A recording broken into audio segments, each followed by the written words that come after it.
নমস্কার, আমি Susmita Dutta, university BTN evening কলেজের বিএড সেকশনের ফার্স্ট সেমিস্টারের স্টুডেন্ট। আমি শুরুতেই ধন্যবাদ জানাই ডক্টর অনিরুদ্ধ বর্মন স্যারকে খুব সুন্দরভাবে গাইড করার জন্য। আজকে আমার আলোচনার বিষয়বস্তু হলো understanding home language and school language. সকলকে জানাই স্বাগত।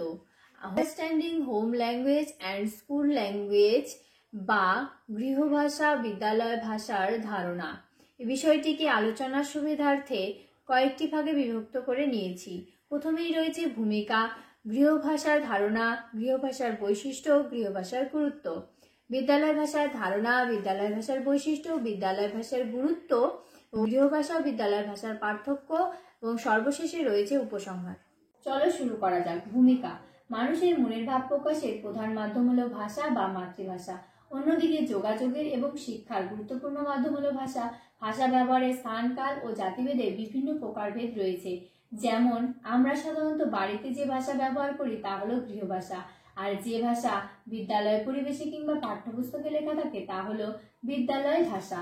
গৃহভাষার ধারণা, জন্মের সাথে সাথে কোনো শিশু একটি বিশেষ পরিবারে স্বতঃস্ফূর্তভাবে জীবনযাপন শুরু করে। ফলে পরিবারের সঙ্গে জীবনযাপনকালে শিশু যে ভাষা তার পিতামাতা পারিপার্শ্বিক পরিবেশ থেকে শ্রবণ অনুকরণের মধ্য দিয়ে অর্জন করে একে বলে গৃহভাষা বা হোম ল্যাঙ্গুয়েজ। গৃহভাষার বৈশিষ্ট্য, প্রথমত গৃহভাষা হলো শিশুর কাছে সহজ ভাষা যা শিশু জন্মসূত্রে পরিবার থেকে পেয়ে থাকে।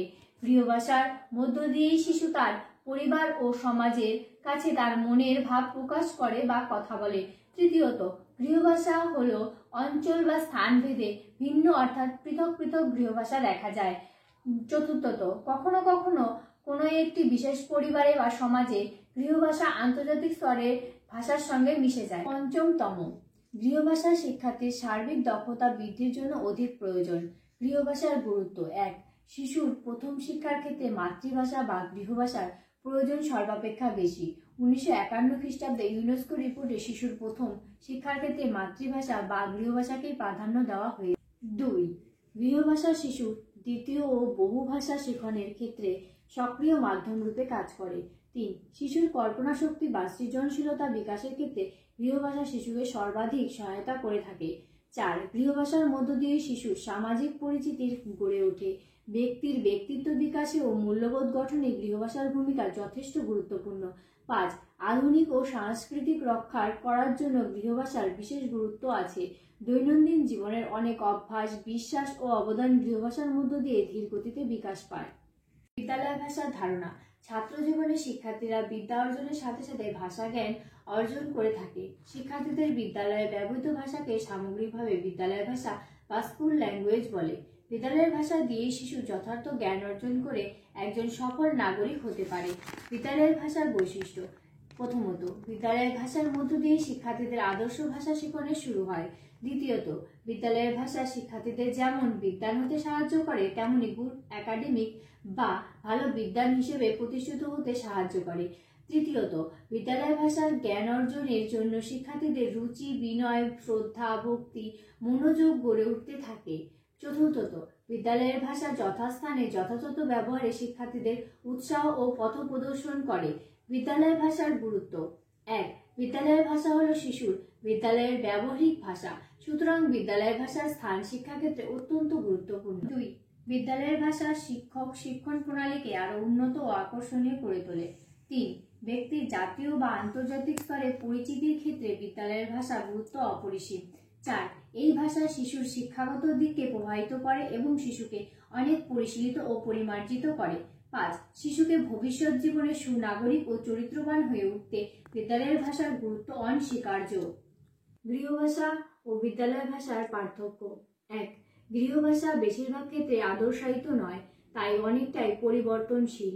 বিদ্যালয়ের ভাষা আদর্শ ভাষা, এটা আদর্শায়িত, তাই এই ভাষার খুব বেশি পরিবর্তন হয় না। 2. গৃহভাষা মানুষের মাতৃভাষা, তবে প্রথম ভাষা নাও হতে পারে। বিদ্যালয়ের ভাষা সাধারণত মাতৃভাষা নয়, তবে কিছু ক্ষেত্রে মাতৃভাষা হতেও পারে। 3. গৃহভাষা শিশুর সহজাত ভাষা, বিদ্যালয়ের ভাষা শিশুর অর্জিত ভাষা। 4. গৃহভাষার মাধ্যমে শিশু সৃজনধর্মী রচনায় দক্ষ হয়, বিদ্যালয় ভাষার মাধ্যমে শিশু প্রয়োগধর্মী রচনায় দক্ষ হয়। 5. গৃহভাষার শিক্ষায় ব্যাকরণের জ্ঞান নিষ্প্রয়োজন। বিদ্যালয়ের ভাষা শিক্ষায় ব্যাকরণের জ্ঞান আত্মবশ্যকীয়। 6. গৃহভাষার মধ্যে একটি ভাষাগত বৈচিত্র্য দেখা যায়। বিদ্যালয়ের ভাষার ভাষাগত বৈচিত্র্য দেখা যায় না। উপসংহার: উপরিক্ত আলোচনার পরিপ্রেক্ষিতে বলা যায়, আমাদের সামাজিক বা পারিবারিক ক্ষেত্রে যতখানি গৃহভাষা শেখা বা জানা প্রয়োজন, ঠিক ততখানি শিক্ষাগত ও ব্যক্তিগত জীবনে একজন শিক্ষার্থীকে অবশ্যই বিদ্যালয়ের ভাষা শেখা বিশেষভাবে দরকার। যেহেতু ভাষা হলো আমাদের যোগাযোগের একমাত্র মাধ্যম, তাই গৃহভাষা ও বিদ্যালয়ের ভাষা যাতে শিক্ষার্থীরা সঠিকভাবে শিখতে পারে সেই দিকে বিশেষভাবে নজর দেওয়া বা খেয়াল রাখা প্রয়োজন।